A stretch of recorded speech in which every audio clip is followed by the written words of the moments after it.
तुम्हारा next topic आता है functions duty and obligation of promoters. अब प्रमोटर के आगे क्या काम है, क्या फंक्शंस हैं, क्या ड्यूटीज़ हैं, वो हम इस टॉपिक के अंदर पढ़ेंगे। तो रजिस्ट्रेशन अपना ग्रांट हो गया, रजिस्ट्रेशन ग्रांट हो गया। अब प्रमोटर को क्या है, लॉगिन आईडी पासवर्ड दे दी जाएगी। अब उसके अंदर प्रमोटर को क्या करना है, प्रमोटर को जाके वहाँ पे ना एक वेब पेज क्रिएट करना है। वेब पेज क्रिएट करके उसको उसके अंदर डिटेल डालनी है कि मेरे प्रोजेक्ट के बारे में, मेरा प्रोजेक्ट क्या है, कितना मैं बनाऊंगा, कैसे कैसे मैं इसके ऊपर काम करूंगा। क्वार्टरली उसको ना डिटेल डालता रहेगा, अपडेट करता रहेगा क्वार्टरली बेसिस पे उसको, ताकि अलॉटी लॉगिन आईडी करके उसको देखता रहे पब्लिक व्यूइंग के लिए कि हमारे प्रोडक्ट के ऊपर, हमारे प्रोजेक्ट के ऊपर काम कैसा चल रहा है। The promoter shall upon receiving is login ID password as case में भी क्रिएट इस वेब पेज बनाएगा, वेबसाइट पे जाकर ऑल डिटेल देगा प्रपोज प्रोजेक्ट की, जो मैं तुम्हारे लिए काम कर रहा हूँ ना। मान लो कि मैं प्रमोटर हूँ, मैंने रेरा के अंदर अपनी ये रजिस्टर करवा ली बिल्डिंग पूरी, तो मेरे को लॉगिन आईडी पासवर्ड मिल गया। उसके बाद मैं क्या करूँगा, जो तुम्हारे लिए मैं काम कर रहा हूँ, तुम अलॉटी के लिए काम कर रहा हूँ, उसके बारे में सारी डिटेल इसके अंदर डाल दूंगा ताकि लोग देख सकें। लोग मतलब अलॉटी यहाँ पे। Detail of the registration granted by authority, सारा कुछ बताऊंगा कि ये मेरा रजिस्ट्रेशन नंबर है जो मुझे अलॉट हुआ है, कोई दिक्कत नहीं। क्वार्टरली बेसिस पे मैं अपडेट करता रहूँगा list of number type of apartment plots as case में भी बुकड, कितने मैंने यहाँ पे बुकड कर दिए, कितने रह गए, सारा डिटेल यहाँ पे डाल दूंगा पूरी बिल्डिंग की। क्वार्टरली अपडेट दूंगा list of number garage booked कितने हो गए। क्वार्टरली अप टू डेट दूंगा list of approve taken, approve which are pending, कितनी की अप्रूवल होगी, कितने की पेंडिंग है, सबके नेम आ जाएंगे वहाँ पे। क्वार्टरली अपडेट दूंगा स्टेटस ऑफ प्रोजेक्ट, कौन सा काम कंप्लीट हो चुका है, कौन सा कितने % बन चुका है, सारी डिटेल अपडेट करता रहूँगा क्वार्टरली बेसिस पे। एनी अदर इन्फॉर्मेशन जो भी specified by the regulation made by the authority, उसके ऊपर डाल दूंगा। दूसरा कहता है जैसे मैं इसकी एडवर्टीजमेंट करूंगा, अब जैसे मान लो मेरे 5, 6, 7, 8, 10 कितने भी जितने भी मेरे वहाँ पे अपार्टमेंट बन चुके हैं, एडवर्टीजमेंट पे लगाऊंगा। तो advertisement prospectus issued publish by the promoter, उसके अंदर मैं मेंशन करूंगा वेबसाइट का एड्रेस, वहाँ जाओ चेक करो, इसके बारे में पूरी डिटेल वहाँ पे है पड़ी। All the detail of register project has been entered including the registration number भी उसके अंदर है, जाके ऑनलाइन चेक कर लो। पक्के का काम है, बिल्कुल पक्के का काम। Information to be share with allottee, सारी इन्फॉर्मेशन आपको अलॉटी के साथ शेयर करनी है। सैंक्शन प्लान, लेआउट प्लान, कोई भी स्पेसिफिकेशन, कोई भी जितने भी आपके कागजात वगैरह हैं। और उसको ये भी मैं बताऊंगा कि स्टेज वाइज कंप्लीशन शेड्यूल दूंगा कि मैं तेरे प्रोजेक्ट के ऊपर कैसे कैसे काम करके दूंगा, कितने कितने % कैसे कैसे काम करूंगा, सारी डिटेल। सिविक इंफ्रास्ट्रक्चर भी उसके अंदर मैं बताऊंगा, वाटर, सैनिटाइजेशन, इलेक्ट्रिसिटी, सब के सब प्रोविजन कैसे लगवा के दूंगा, क्या काम करवा के दूंगा तेरे को, पूरा डिटेल शेयर करूंगा उसके साथ, पूरी इन्फॉर्मेशन अलॉटी के साथ। उसके बाद कहता है रिस्पॉन्सिबिलिटी ऑफ प्रमोटर। अब प्रमोटर की रिस्पॉन्सिबिलिटीज होती हैं कुछ, उसमें रिस्पॉन्सिबिलिटीज में पहला पॉइंट आता है be responsible for all obligation responsibility functions under the provision of this act. अब मैं तुम्हारे लिए काम कर रहा हूँ, जब तक मुझे कंप्लीशन सर्टिफिकेट नहीं मिल जाता, till the conveyance of all the apartment plot building as case may be to allottee common area association of allottee company and authority, जब तक तुम्हारा काम कंप्लीट नहीं हो जाता तब तक के सारे खर्चे ना मुझे पे करने हैं और कुछ नहीं है। पेपर के अंदर डायरेक्ट क्वेश्चन आएगा, यहाँ से छाप लेना बस, याद कुछ भी नहीं करना अपने को। Be responsible to obtain the completion certificate, मैं रिस्पॉन्सिबल रहूंगा ऑब्टेन करने के लिए completion certificate, occupancy certificate from the relevant competent authority. ये प्रमोटर की ड्यूटी है, कंप्लीशन सर्टिफिकेट मैं लेके आऊँगा, ऑक्यूपेंसी सर्टिफिकेट मैं लेके आऊँगा वहाँ से, लोकल लॉ से जहाँ से भी लाना है, और वहाँ से ला के मैं अवेलेबल करवाऊँगा अलॉटी को। ये मेरी रिस्पॉन्सिबिलिटी है। तीसरी मेरी रिस्पॉन्सिबिलिटी है, अगर मान लो ये लीज पे है, पूरी बिल्डिंग लीज पे ली हुई है, तो उसका लीज एग्रीमेंट, लीज सर्टिफिकेट जो भी बनेगा वो मैं ला के आपको दूंगा, ये मेरी रिस्पॉन्सिबिलिटी है। चौथी मेरी रिस्पॉन्सिबिलिटी ये है प्रोवाइडिंग मेंटेनिंग एसेंशियल सर्विस और reasonable charges till the taking over the maintenance, अभी तक के मेंटेनेंस के सारे खर्चे मेरे, मैं ही करूँगा। Enable the formation of association society cooperation society as case में भी allottee federation of the same under the law applicable, or it is provided that in the absence of local law association of allotee whatever name code shall be found within a period of 3 months of the majority of allotee have booked their plot। यहाँ पे आपको लिखा है कि 3 महीने के अंदर आपको बनानी है एसोसिएशन अलॉटीज को, तो मैं आपको प्रोवाइड करूँगा फॉर्मेशन, इसमें अनेबल मदद करूँगा आपकी बनाने में, फॉर्मेशन ऑफ एसोसिएशन में। एग्जीक्यूटिव रजिस्टर्ड कन्वेंस डीड भी बनवा के दूंगा आपको मैं, executive registered conveyance deed of apartment plot building as case में भी favour of allottee. Pay all outgoings until he transfer the physical possession, जब तक मैं तुम्हें फिजिकल पोजेशन नहीं देता तब तक के सारे खर्चे, कोई भी खर्चा हो यार, लैंड खर्चा हो, rent, municipal taxes, local taxes, water expenses, electricity maintenance charges, सारे के सारे चार्जेस मैं पे करूँगा जो इस प्रोजेक्ट से रिलेटेड होंगे। It is provided that where any promoter fail to pay all और any of the outgoing collected by him from the allottee, तो क्या करना पड़ेगा, इस केस में प्रमोटर शेल कंटिन्यू लायबल रहेगा even after the transfer of the property. चाहे property मैंने ट्रांसफर कर दी थी, बाद में भी आपको पैसे देने पड़ेंगे, वो पैसे आपके ही हैं, यानी कि प्रमोटर ही पे करेगा उसको।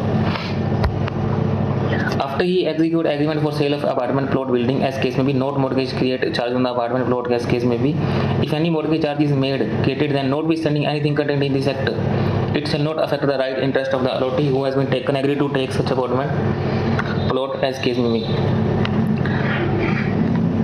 तो ये भी तो हो जाता है ना, कई बार क्या होता है कि जैसे मान लो कि आपने प्रमोटर ने आपको कुछ घर दे दिए, अब आप घर पे रह रहे हो, 5-10 साल बाद क्या हुआ, इन्हेंसमेंट आ गई। इन्हेंसमेंट आ गई तो लोग क्या करते हैं भी, वो घर के अंदर ना बढ़ा दिए, रेट बढ़ा दिए गवर्नमेंट ने उसके भी, ये रेट तो महंगे थे, तो प्रमोटर ने क्या करा, अलॉटी से ही पैसे लेके दे दिए।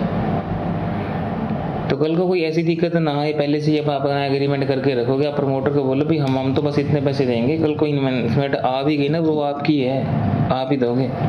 तो ऐसे वगैरह एग्रीमेंट आप कर सकते हैं। Promoter may cancel the allotment only in the terms of agreement for sale. It is provided that allottee may approach the authority for relief if he is agreed by such cancellation. Such cancellation is not accordance with the terms of agreement for sale unilateral without any sufficient cause. Promoter shall prepare maintain all such other detail as may be specified from time to time regulation made by the authority। देखो याद नहीं करनी है अपने को, बस अपने को पता होना चाहिए, ओपन बुक पेपर है, ठीक है, अपने को पता होना चाहिए यहाँ पे रिस्पॉन्सिबिलिटी दी हुई है, पेपर के अंदर पूछे रिस्पॉन्सिबिलिटी डायरेक्ट यहाँ से चेक देंगे।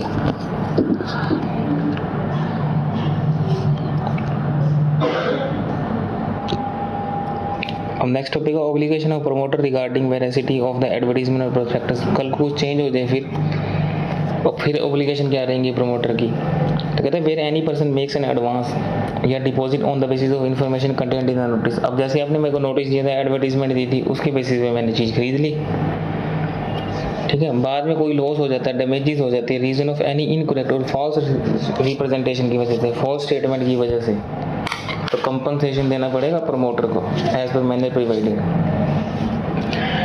The proviso of this section state if the person affected by such incorrect false statement intend to withdraw from the proposed project, तो उसको सारे पैसे विद इंटरेस्ट वापस कर दिए जाएंगे। अलॉटी कहता तूने मेरे से धोखा करे, मैं तो सारे पैसे वापस लूँगा, विद इंटरेस्ट उसको पैसे देने पड़ेंगे, ये प्रमोटर की ऑब्लिगेशन है। कमेंट इन शॉर्ट अगर बात करें आप, a person making any advance to promoter is entitled to compensated if he sustain any loss damages. वही बातें नीचे लिखी हैं दोबारा। No deposit or advance to be taken by promoter without first entering into agreement for sale, section 13। अब जब आप agreement करते हो उसके साथ, अलॉटी ने प्रमोटर के साथ एग्रीमेंट करा, तो एग्रीमेंट के टाइम पे पहली बात तो ये राइटिंग के अंदर होना चाहिए एग्रीमेंट, और राइटिंग के अंदर होना चाहिए, और 10% से ज़्यादा इसके ऊपर सीलिंग लिमिट होती है 10% की, 10% से ज़्यादा पैसे आपको एडवांस नहीं देने होते कभी भी। इंस्टीट्यूट इसके ऊपर क्वेश्चन पूछ चुका है कि promoter shall not accept sum more than 10%। Accept ही नहीं करना प्रमोटर को 10%। अगर अलॉटी कह भी देना आपको कि मुझे 10% से ज़्यादा देना है, कोई दिक्कत नहीं, लेना ही नहीं पहले।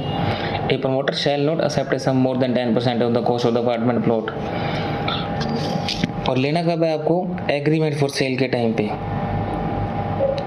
इससे पहले नहीं लेना आपको। एग्रीमेंट फॉर यानी कि पहले ले सकते हो, बाद में नहीं लेना आपको।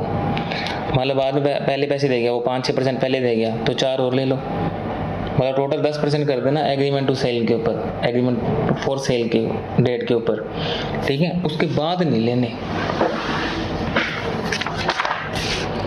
Particular of the agreement, the agreement for cell return, agreement for sale referred shall be in such form as may be prescribed, shall specify the particular development। Agreement का पर्टिकुलर जो भी मैंने प्रिस्क्राइब होते हैं उसके अकॉर्डिंग होगा, including the construction of building apartment along with specification, internal development work, external development work. एक reading topic है, हम उसको हैंड ओवर कर देंगे। रेट ऑफ इंटरेस्ट कितना है सारा कुछ उसके ऊपर लिख के बता देंगे, डिफॉल्ट के केस में इतना परसेंटेज रहेगा। तो यहाँ पर 10% वाली बात अपनी इंपॉर्टेंट है। From the above provision it shall be seen a promoter can accept advance payment maximum up to 10% of cost of apartment. Before accepting advance return agreement for sale must be enter. ये जरूरी है return agreement करना, must है, must. The promoter of Vaishnavi developer are planning to raise advance money from the applicant for their newly launched project. What are the various clause needs to be included in the agreement for sale. Agreement for sale के अंदर आपको क्या क्या point डालने हैं, ये 5 point ऊपर वाले यहाँ डाल दी इसमें। क्या क्या डाल सकते हो आप, detail, manner, date, rate of interest, any other particular. Paper के अंदर डायरेक्ट क्वेश्चन आए, यहाँ पर आप बस इसको हाईलाइट करके रख लो, various clause the needs to be included in the agreement for sale. Paper के अंदर क्वेश्चन आए, डायरेक्ट यहाँ से लिख देना आप 5 के 5 point. Adherence to sanction plan and project specification by the promoter. Promoter to adherence to approved plan. Proposed project shall be developed and completed by the promoter in accordance with the sanction. जो plans होते हैं, map होते हैं, आपको उसके according ही काम करना है। Disclosure देने हैं, approved plan to be purchased, notwithstanding anything contained in the law contract agreement. After the sanction plan, layout plan, specification, nature of the fixture, fitting, common area, apartment, plot, building, as case may be approved by competent authority. Disclose furnished to the person who agree to one or more of the said apartment. Promoter shall not make any additional alteration. Repeat कर रहा बातें बस, additional alteration आप कर ही नहीं सकते specification के अंदर without previous consent of the person. Provided promoter अगर माइनर एडिशन कर रहा है, अब अपन ने पहले बातें करी थी कि अगर आपको इसके अंदर अल्ट्रेशन करनी है तो अल्ट्रेशन के लिए आपको 2/3 की कंसेंट चाहिए होती है, लेकिन अगर आपको कोई थोड़ा बहुत माइनर वगैरह चेंज करना है ना, तो उसके लिए आपको कोई भी किसी से कंसेंट देने की ज़रूरत नहीं है। मान लो आपका कहीं मंदिर था, तो उसने अलॉटी ने बोला यार मंदिर इस साइड नहीं दूसरी डायरेक्शन में बनाना है इसको, ठीक है, वहाँ से जगह दूसरी डायरेक्शन में बना दिया, तो इसमें 2/3 कंसेंट लेने की क्या ज़रूरत है? इसमें 2/3 कोई कंसेंट लेने की जरूरत नहीं। तो माइनर चेंजेस है, ये माइनर एडिशन अल्ट्रेशन है ना, वो स्ट्रक्चरल चेंजेस में नहीं आते। 2/3 तो आपको कंसेंट तब लेनी होती है जब स्ट्रक्चरल डिफरेंट आपको वो चाहिए होता है, स्ट्रक्चरल अगर आप अल्ट्रेशन करना चाहते हो तो यहाँ पे ये लिखा है अगर कोई चीज़ माइनर में है तो आपको ज़रूरत नहीं है। लेकिन यहाँ पे ना डेफिनेशन बढ़ रहा है ना, माइनर एडिशन की एक्सप्लेनेशन दी हुई है। Minor addition alteration exclude structural changes, structural changes इसके अंदर नहीं आती। Including addition to area, height change करवानी है किसी की, कम ज़्यादा रखनी है खिड़की का size, removal of part of building, any change in structure, ठीक है, कटिंग वाल वगैरह, कॉलम, बीम के अंदर कोई, ये सारी चीज़ें स्ट्रक्चर चेंजेस नहीं होना चाहिए।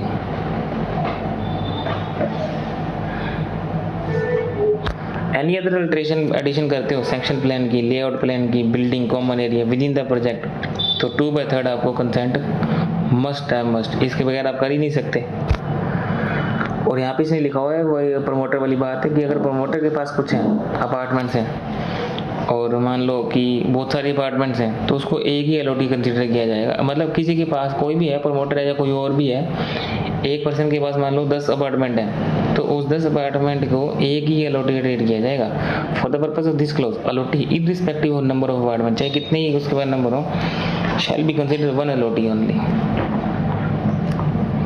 ऐसे तो ऐसे है ना, मतलब कई जने तो ऐसे होते हैं पैसे इन्वेस्टमेंट के लिए ये चीज़ें करते हैं। अब मान लो 100 में से 40 अपार्टमेंट एक ही जने ने खरीद लिए, 30 एक ने खरीद लिए, तो 2 जने ही कर देंगे इसको पूरा। तो अपने को तो 2/3 ही चाहिए थी, इन दोनों को मना लो बस, 2/3 से ज़्यादा होगी, यहीं से बात बन जाएगी। ऐसा नहीं करने देना ना, इन बंदों को 2 ही अलॉटी मानेंगे बस। अब टोटल अलॉटी देखेंगे, टोटल अलॉटी का 2/3 निकालेंगे। Duty of promoter to rectify defect 5 साल 30 दिन के अंदर विदाउट एनी चार्ज। बार बार एक ही बात बोलता जा रहा है। कमेंट के अंदर यही है कि अल्ट्रेशन आप माइनर कर सकते हो, स्ट्रक्चरल नहीं कर सकते। स्ट्रक्चरल करनी है तो 2/3 कंसेंट ले लेना। Obligation of promoter in case of transfer of a real estate project to a third party. अब आपने क्या करा, थर्ड पार्टी को दे दी। अब आप कहते हैं कि अब मान लो प्रमोटर को कुछ हो जाता है, तो प्रमोटर सोच रहा है कि मैं ना यार अपना ये सारा चलता काम ना किसी और को दे देता हूँ। अब वो ट्रांसफ़र कर, ऐसे तो यार दिक्कत हो जाएगी।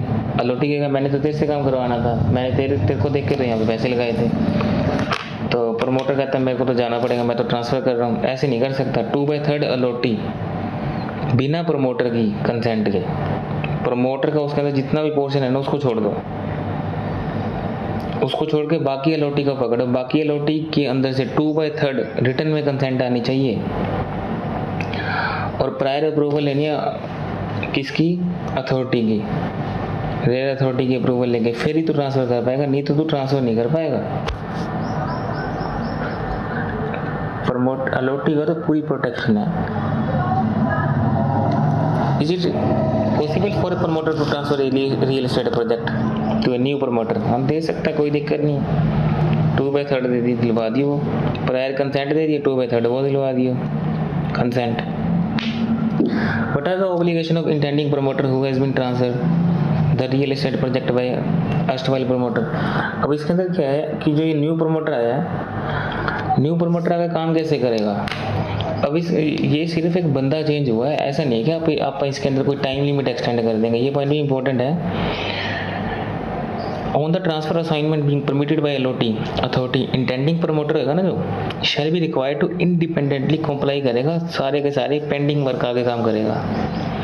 It is provided that any transfer assignment permitted under provision of this section shall not result in extension of time. ये लाइन इंपॉर्टेंट है। नए प्रमोटर का आने का मतलब ये नहीं है कि हम कोई टाइम बढ़ा देंगे। यहाँ पर जितने दिन उसके पेंडिंग पड़े थे ना, उसी टाइम के अंदर तुझे ये काम कंप्लीट करना है।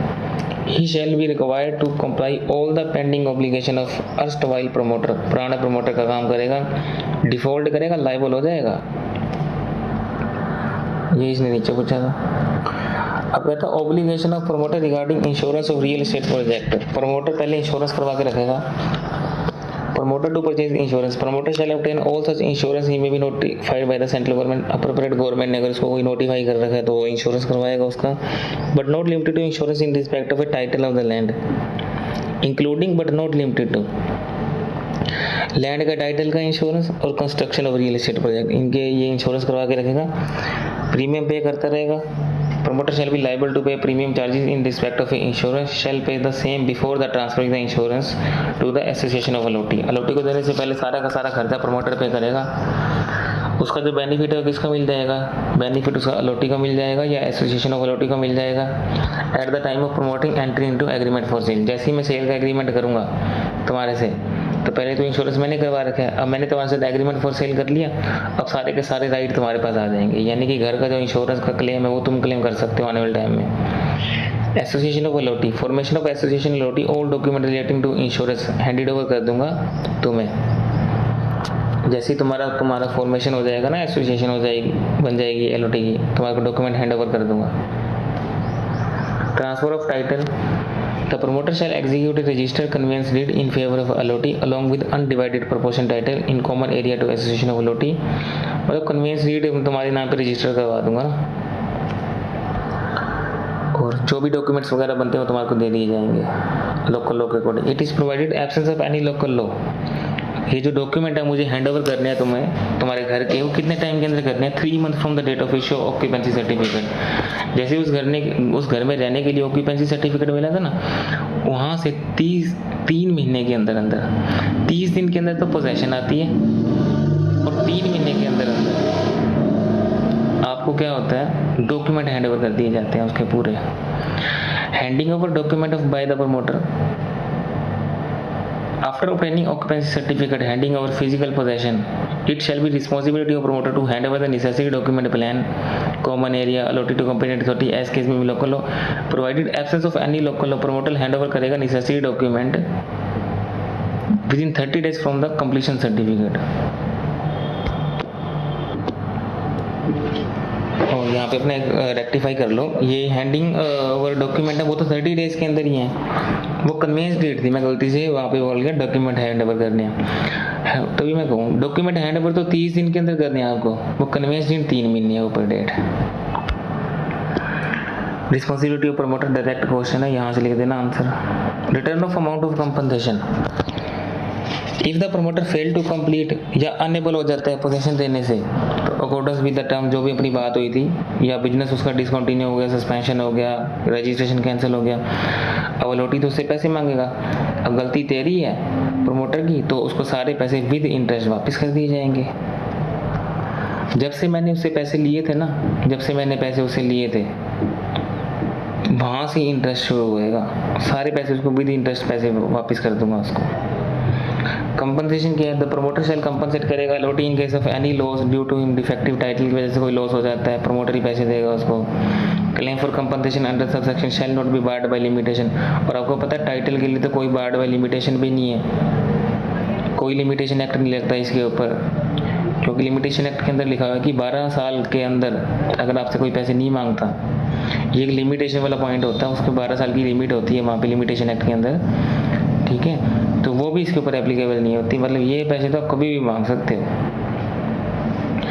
Failure to discharge any obligation by promoter, if the promoter failed to discharge any other obligation imposed under this act accordance with the terms and condition of agreement, liable हो जाएगा compensation देने के लिए, ठीक है। इसी के इसने कमेंट में लिख दिया ये सारी बातें। सुप्रीम कोर्ट का केस था new take promoter development limited के अंदर। Allottee can either seek refund of the amount withdrawing the project, या तो वो रिफंड मांगेगा, रिफंड विद इंटरेस्ट मांगेगा, इनके साथ वो कंपनसेशन भी मांग सकता है कोई। अलॉटी के पास पूरी लाइबिलिटी है, अगर वो विड्रॉ नहीं करना चाहता project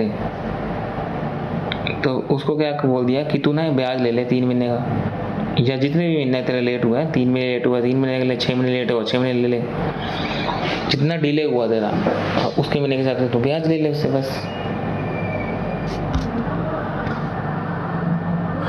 right and duties of the allottee. अब अलॉटी की क्या राइट्स हैं और क्या ड्यूटीज हैं। Right of allottee to obtain sanction plan, right है ये अलॉटी का, तुझे ये चीज़ मिलेगा, सैंक्शन प्लान मिलेगा तुझे। Allottee shall be entitled to obtain information relating to sanction plan, layout plan.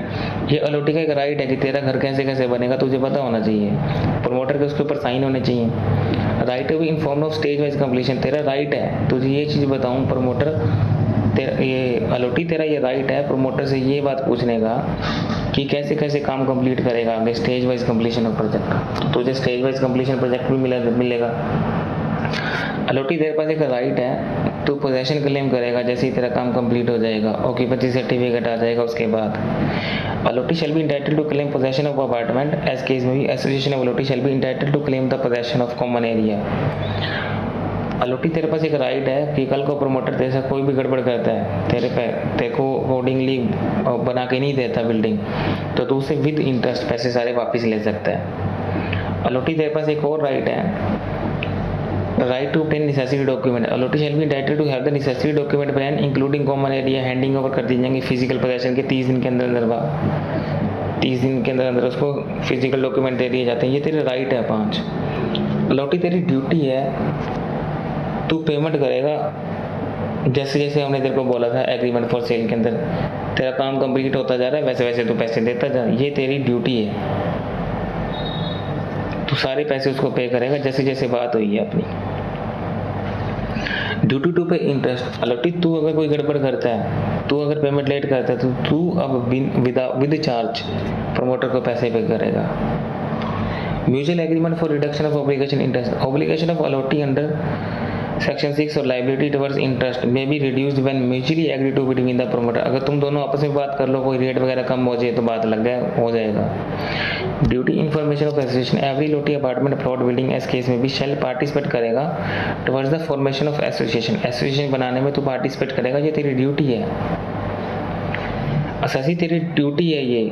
जैसे ही तेरा फिजिकल तुझे क्या करना है, ऑक्यूपेंसी सर्टिफिकेट मिलेगा, तुझे उसे 2 महीने के अंदर अंदर फिजिकल पोजेशन लेनी है, ये तेरी ड्यूटी है। उस घर में फिजिकल पोजेशन तुझे लेनी पड़ेगी। असैसी तेरी ड्यूटी है, तू पार्टिसिपेट करेगा रजिस्ट्रेशन ऑफ कन्वेंस डीड में। Every allottee shall participate towards registration of conveyance deed plot building as case में भी प्रोवाइडेड, जो अभी अपन ने पढ़ा ऊपर। Intent to purchase apartment by repeated builder state the various right and duty, तो सेम टू सेम छाप देंगे।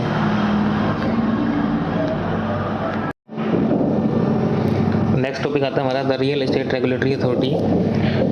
तो पढ़ते हैं इस बारे में। Establishment incorporation of real estate regulatory authority. Section 20 empower the appropriate government to establish incorporate, central government के पास एप्रोप्रिएट गवर्नमेंट के पास पावर है, वो एस्टेब्लिश करेगी इनकॉर्पोरेट करेगी real estate authority with in a specified period.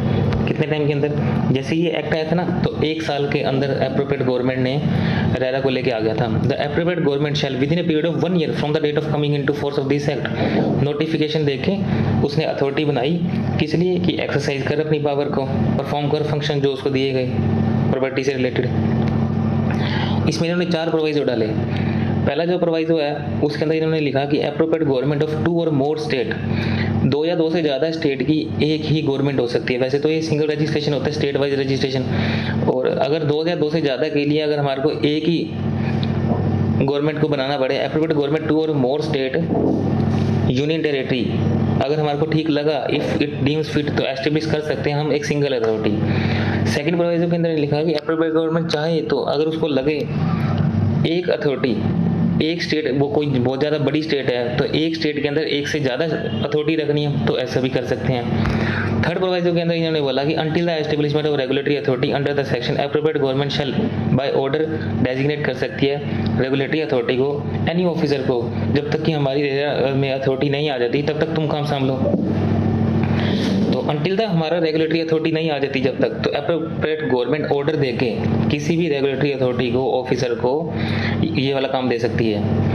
Fourth provision के अंदर इन्होंने लिखा after the establishment of regulatory authority all application complaint cases जो पेंडिंग होंगी रेगुलेटरी अथॉरिटी डेजिग्नेटेड, जो हम डेजिग्नेट करेंगे वो ट्रांसफर कर दी जाएगी रेगुलेटरी अथॉरिटी सो एस्टेब्लिश्ड, नई वाली रेगुलेटरी अथॉरिटी को, shall be hear from the state such application complaint cases are transfer. जो पहले वाली अथॉरिटी थी उसके सारे केसेस कंप्लेंट्स सारे ट्रांसफर हो जाएंगे नई वाली अथॉरिटी को। Structure of authority, the authority shall be body corporate रहेगी, कंपनी की तरह है ये, कंपनी की तरह रजिस्टर्ड होगी, परपेचुअल सक्सेशन होगी, कॉमन सील होएगा इसका, खुद के पास पावर है, अपने नाम से एक्वायर कर सकती है, होल्ड कर सकती है, प्रॉपर्टी को बेच सकती है, केस कर सकती है, कोई इसके ऊपर केस कर सकता है, सारे काम कंपनी वाले। कॉम्पोजिशन क्या रहेगा, composition not less than 2 whole time member, इसके अंदर 2 होल टाइम मेंबर रहेंगे और एक चेयरपर्सन रहेगा, एक चेयरपर्सन 2 होल टाइम मेंबर रहेंगे। अब इनकी क्वालिफिकेशन बता देगा। चेयरपर्सन की क्वालिफिकेशन के अंदर बात करें तो उसको कम से कम 20 साल के लिए एडिक्वेट नॉलेज होनी चाहिए, person having adequate knowledge of professional experience of 20 years, और चेयरपर्सन है उनको 15 साल का एक्सपीरियंस होना चाहिए किस चीज़ के अंदर, housing, real estate development, infrastructure, economic, law, commerce, accountancy, industry management, social service, public affair, सारी नॉलेज होनी चाहिए इसको, जितने भी सब्जेक्ट है ना सारी नॉलेज होनी चाहिए इसको, और कम से कम 15 साल का एक्सपीरियंस होना चाहिए। उसके बाद कहता है The first proviso state that a person who has been service of a state government shall not be appointed as a chairperson unless such person has held post of additional secretary to the central government। ये qualification आ गई इसकी। और state government वाला member है उसको क्या होना चाहिए पता है, स्टेट गवर्नमेंट इक्विवेलेंट पोस्ट होनी चाहिए स्टेट गवर्नमेंट और सेंट्रल गवर्नमेंट की उसके पास कोई, unless the person has held post of secretary to the state government. ये इसकी क्वालिफिकेशन है, साथ में लिख लो बस, क्वालिफिकेशन याद नहीं करना, पेपर के अंदर क्वेश्चन आएगा, बस पता होना चाहिए इस पेज पे क्वालिफिकेशन दी हुई है, और नीचे चार्ट में दोबारा डाल दिया इसने वही चीज़। टर्म्स कितनी रहेंगी, 5 साल और 65 ईयर, 5 ईयर और 65 ईयर एज इसकी जो अपॉइंटमेंट होती है वो 5 साल के लिए होती है। मान लो ये अभी 63 ईयर्स का है तो 5 साल की अपॉइंटमेंट होगी, लेकिन इसकी मैक्सिमम एज 65 ईयर है तो 65 में इसको वहाँ से हटना पड़ेगा। मान लो किसी की एज 58 है और 5 साल के लिए अपॉइंटमेंट होगा तो 53 में तक हटना पड़ेगा उसको, और रीअपॉइंटमेंट अलाउड ही नहीं है, रीअपॉइंटमेंट अलाउड ही नहीं है। अब 58 वाला 63 में हट जाएगा और रीअपॉइंटमेंट हो नहीं सकती उसकी, लेकिन जो 60 में अपॉइंटमेंट हुई 65 तक वो वैसे ही कर सकते हैं। जो 63 में अपॉइंटमेंट हुई जिसकी 63 में, अब वो वैसे तो उसके 3 साल पड़े हैं, लेकिन मैक्सिमम एज 65 साल है, 65 साल में उसको हटना ही पड़ेगा। ठीक है, तो इंडिपेंडेंस के बारे में क्या बता रहा है, both appointing any person as a chairperson member appropriate government shall satisfy itself that person does not have any such financial interest is likely to affect prejudicial to his function as such member. Independent होना चाहिए वो पूरा, कोई जान पहचान नहीं होनी चाहिए इनके पास, और गवर्नमेंट को लगता है ना अगर कोई फाइनेंशियल इंटरेस्ट है या किसी भी तरीके से ये इनके साथ कोई इंटरेस्ट है, उसका फाइनेंशियल इंटरेस्ट है, तो before appointing any person as chairperson, किसी भी बंदे को चेयरपर्सन बनाने से पहले, मेंबर बनाने से पहले सेंट्रल गवर्नमेंट सेटिस्फाई करेगी इस पर्सन का कोई भी फाइनेंशियल और अदर इंटरेस्ट किसी भी टाइप से इंटरेस्ट नहीं है, पूरा इंडिपेंडेंट होना चाहिए वो। Salary and allowances payable to chairperson and member, salary कैसे कैसे देंगे, the salary allowances payable to and other terms condition, जो भी कंडीशंस होंगी उसके अकॉर्डिंग उसको दे दी जाएगी। Note with sending anything content the chairperson और मेंबर एज केस में भी रेलिंक्विश इन हिज ऑफिस, अगर ये अपने ऑफिस को छोड़ के जाना चाहता है कोई भी मेंबर, तो कम से कम इनको 3 महीने का प्रायर नोटिस देना पड़ेगा, notice of not less then 3 month. या हम इसको रिमूव भी कर सकते हैं, रिमूव के कारण होते हैं नीचे आएंगे अभी। Any vacancy goes to office of the chairperson, अगर कोई चेयरपर्सन की वैकेंसी हो जाती है तो उसको 3 मंथ के अंदर, 3 महीने के अंदर अंदर फिलअप कर दिया जाएगा, इसको भर दी जाएगी, यानी कि इसकी जगह कोई और अपॉइंटमेंट कर दी जाएगी 3 महीने के अंदर अंदर। जो हट रहा है उसको भी 3 महीने का नोटिस देना है। जो नई अपॉइंटमेंट होएगी, फाइल्ड अप होएगी नई वैकेंसी, वो भी 3 महीने के अंदर अंदर होएगी। Administrative power of chairperson, the section provides that administrative power of chairperson authority accordingly chairperson shall have power of general superintendent direction of the conduct of affair of the authority in addition to presiding over the meeting of the authority. उसके बाद ये function होते हैं वो कर सकता है। अब ये देखो, ये इंपॉर्टेंट है, removal of chairperson and member from the office in certain circumstances. Section 26 के अंदर 5 केसेस दिए हुए हैं, जिस केसेस के अंदर आप रिमूवल करते हो मेंबर और चेयरपर्सन का। अगर वो इंसॉल्वेंट हो गया, या has been convicted any offence involving moral turpitude, या उसने कोई मोरल टर्पिट्यूड कर दिया, या फिजिकली मेंटली इनकेपेबल है acting as a member, physically incapable हो गया। नंबर 4, एक्वायर्ड सच फाइनेंशियल, यहाँ पे आगे नहीं बात फाइनेंशियल और अदर इंटरेस्ट उसका एक्वायर, उसने कोई एक्वायर कर लिया फाइनेंशियल और अदर इंटरेस्ट, जो प्री जुडिशियल कर सकता है उसके काम करने को, रिश्वत कोई भी फाइनेंशियल और अदर इंटरेस्ट आ गया बीच में, ठीक है, जिसकी वजह से उसके आने वाले जो फंक्शंस हैं वो प्री जुडिशियल हो सकते हैं, अफेक्ट हो सकते हैं। और नंबर 5, अब्यूज दिस पोजीशन, उसने अपनी पोजीशन का गलत फायदा उठाया, render continuance in the office prejudicial to the public interest. और ये जो डी और ई है ना, इन 2 केस में तो हाई कोर्ट को बुला लिया जाता है। हाई कोर्ट कहता है इसको आपने फाइनेंशियल इंटरेस्ट के केस में रिमूव किया, इसने अपनी पोजीशन का फायदा उठाया। The chairperson member shall not be remove from office ground specified D और ई के लिए except the order made by appropriate government after inquiry. यहाँ पे इंक्वायरी होगी, हाई कोर्ट जजेस ने इंक्वायरी करेगा कि चक्कर क्या है, छोड़ के कैसे गए हैं, ये क्या चक्कर था इनका, ठीक है। देखो 3 केस थे ना जो ऊपर वाले, बंदा दिवालिया हो गया, कोई दिक्कत नहीं, मोरल टर्पिट्यूड कन्विक्शन कोई दिक्कत नहीं, फिजिकली मेंटली उसको कोई दिक्कत होगी कोई दिक्कत नहीं, लेकिन उसने फाइनेंशियल और अदर इंटरेस्ट एक्वायर करा था, अपनी पोजीशन का गलत फायदा उठाया था। अब हाई कोर्ट कहता है कि मेरे पास आने दो इसको, इंक्वायरी मेड बाय जज ऑफ हाई कोर्ट, फिर उसको हटाया जाएगा, ठीक है। और रीजनेबल, जब भी आप किसी को हटाते हो reasonable opportunity of being heard तो देनी पड़ती है। Member has been inform charges against him giving a reasonable opportunity of being heard. Restriction chairperson of member employment after cessation of office. अब जिस पर्सन को अपन यहाँ से हटा दिया या फिर चला गया 65 साल, 5 साल पूरे हो गए, 65 साल पूरे हो गए, जिस किस में भी मर्जी चला गया हो, उसके बाद ना उसके ऊपर हमने कुछ रिस्ट्रिक्शन लगाई होती हैं जॉब करने की, वो एम्प्लॉयमेंट नहीं कर सकता उस जगह के ऊपर 2 साल तक। मान लो ये जैसे ये काम कर रहा था, हमारे लिए काम कर रहा था रेरा के लिए, तो ये किसी बिल्डिंग के लिए बिल्डिंग में इसने जाके चेकिंग करी। अब बिल्डर इसको कहता है ऐसे, अभी तेरी रिटायरमेंट होने वाली है ना, तू मेरे इतने पैसे बचा दे, ठीक है, अगले साल मैं तेरे को यहाँ पे अपनी जॉब दे दूंगा बहुत तगड़े वाली, मैं यहाँ कंपनी का तेरे को CEO बना दूंगा, तो मेरा ये क्या कर, मेरे ना ये फ्रॉड आने ना दे सामने, ठीक है। ऐसे पटा लिया अपने चेयरपर्सन को किसी को, या मांगे किसी मेंबर को। अब उसको पता था यार मेरी अभी जॉब जाने वाली है, मेरे 65 साल पूरे हो गए या मेरे 5 साल पूरे हो गए, क्या जाता है, ठीक है, इसका एक केस ना लेंगे तो क्या जाता है अपना, तो ऐसे नहीं कर सकते आप। तो चेयरपर्सन और मेंबर, अब क्या है कि आप वहाँ पे ना जॉब ही नहीं कर सकते जिसका आपने इन्वेस्टिगेशन की है, जिसका आपने पहले केस हैंडल करा था। द चेयरपर्सन और member ceasing to hold office shall not accept any employment या कनेक्शन विद या management administration of any person which has been associated with any work under this act. जिस जगह पे आपने काम किया था ना इस रेरा एक्ट के अंदर आके चेयरपर्सन बन के, वहाँ पर आप अपनी जॉब नहीं ले सकते हो। However nothing content in this section shall apply to employment under appropriate government local authority. हाँ, गवर्नमेंट का कोई काम कर सकते हो आप, मान लो गवर्नमेंट ने आपको किसी और काम में लगा दिया, 65 साल के बाद भी लगा सकता है। रेरा के अंदर आप 5 साल के लिए, अभी आपकी एज ही नहीं थी इतनी, 5 साल के अपॉइंटमेंट हुई चेयरपर्सन, 5 साल के बाद रीअपॉइंटमेंट तो होती नहीं, तो गवर्नमेंट ने आपको किसी और काम में लगा लिया, वो कर सकते हो, ठीक है। Act on behalf of any person organisation is connection with the specific proceeding transaction negotiation authority to a party chairperson before cessation of office acted for provided advice to authority. नहीं कर सकते उस जगह काम आप जहाँ पे आपने काम किया था, ना ही उसको एडवाइस दे सकते। Give advice to any person using information which has obtain in the capacity as a chairperson. ना ही आप किसी को एडवाइस दोगे वो वाली इन्फॉर्मेशन यूज करके जो इन्फॉर्मेशन आपने as a chairperson as a member obtain करी थी रेरा के अंदर। ना ही आप किसी के साथ कोई कॉन्टैक्ट करोगे, सर्विस एक्सेप्ट अपॉइंटमेंट करोगे, board of director employment an entity which he had directed significant official dealing during the terms of office. जहाँ आपने काम करा था वहाँ तो आप काम कर ही नहीं सकते।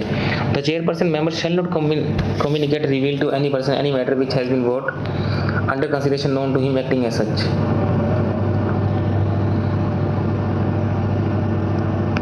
उसको कहता है office and other employees of authority.